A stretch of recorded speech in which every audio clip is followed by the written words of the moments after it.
एक मित्र ने पूछा है, ब्रह्म का एक अर्थ बताया गया है कि निरंतर विस्तार, फैलते जाना, ब्रह्म का एक गुण बताया गया है।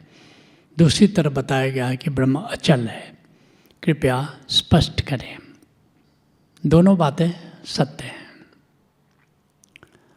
कहते हो जब अचल है तो फिर उसका विस्तार कैसे हो रहा है, और जब विस्तार हो रहा है तो फिर अचल कैसे है। ब्रह्म के दो रूप हैं, एक है निराकार और एक है साकार। साकार क्या है? ये सृष्टि है, ये ग्रह, नक्षत्र, तारे, ये सृष्टि है। ईशावास्य उपनिषद कहता है ब्रह्म क्या है? ईशावास्य इदम सर्वम यत् किंचित जगत्यान जगत। कहता है ये सब कुछ ब्रह्म है। ईशावास्य इदम सर्वम, सब कुछ में क्या हो जाता है? यत् किंचित जगत्यान जगत। 99.99999% निराकार है, आकाश। लेकिन 0.00000 कई जीरो लगा लो, 1% आकार है। इस आकार में क्या है? पृथ्वी है, ग्रह है, नक्षत्र हैं, तारे हैं, ये सब आकार के अंतर्गत है। यह भी ब्रह्म है, यह सृष्टि भी ब्रह्म है। इसलिए सृष्टिकर्ता और सृष्टि अलग अलग नहीं है। ओशो कहते हैं कि अगर कोई मुझे उपमा देने को कहे तो मैं कहूँगा कि सृष्टि और सृष्टिकर्ता कैसे है? जैसे नर्तक और नृत्य है।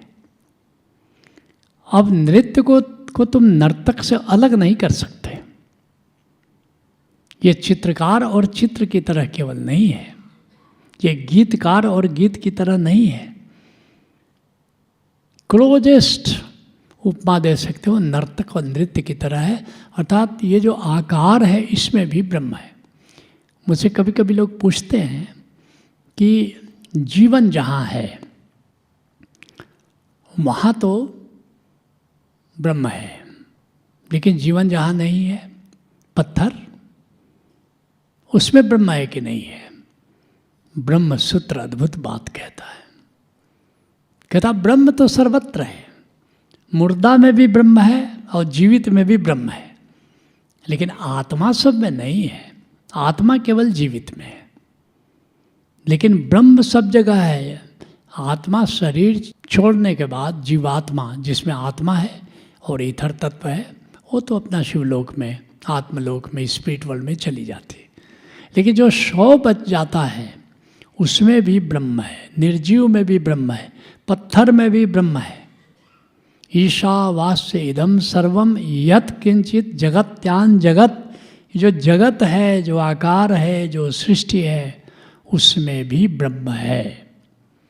और वैज्ञानिक कहते हैं कि यह जो ब्रह्मांड है ये निरंतर फैल रहा है, निरंतर फैल रहा है। तो अगर ब्रह्म को सृष्टि में देखो तो निरंतर विस्तार ले रहा है, लेकिन ब्रह्म को निराकार जानो तो फिर विस्तार की कोई संभावना ही, क्योंकि वो अनंत है।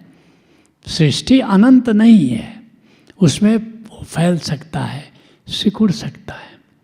लेकिन जहाँ तक ब्रह्म की बात है, निराकार ब्रह्म की बात है, उसके तो फैलने और सिकुड़ने का अर्थ ही नहीं है, क्यों तो सर्वव्यापी अनंत है। अनंत, उसका कोई सीमा नहीं है। फैलेगा वो जिसकी सीमा है, सिकुड़ेगा वो जिसकी सीमा है। जो असीम है, अनंत है, उसको फैलने और सिकुड़ने की कोई संभावना नहीं। इसलिए दरिया साहब बिहार के बड़े प्यारे संत हुए, वो कहते वो बेबाहा है। अब बेबाहा पर बड़ी चर्चा होती है कि बेबाहा क्या है। ये भोजपुरी का शब्द है, इसलिए हमें पता है, क्योंकि भोजपुरी मेरी मातृभाषा है। बाहा कहते हैं सीमा को, गांव की जो सीमा आती है। लोग पूछते हैं इस गांव का बाहा कहाँ है, इस गांव की सीमा कहाँ है। जहाँ तक गांव वालों का खेत होता है उसको गांव की सीमा मानते हैं। तो कहते हैं बेबाहा मतलब असीम। असीम, जितने दरियापंथी हैं वो परमात्मा को बेबाहा कहते हैं। तो परमात्मा बेबाहा है, असीम है। हाँ, लेकिन ब्रह्मांड की सीमा है, और वैज्ञानिक ठीक कहते हैं ये ब्रह्मांड फैल रहा है, और ब्रह्मांड में भी ब्रह्म है। उस रूप में ब्रह्म का विस्तार लेना कहा जा सकता है। Let's acknowledge.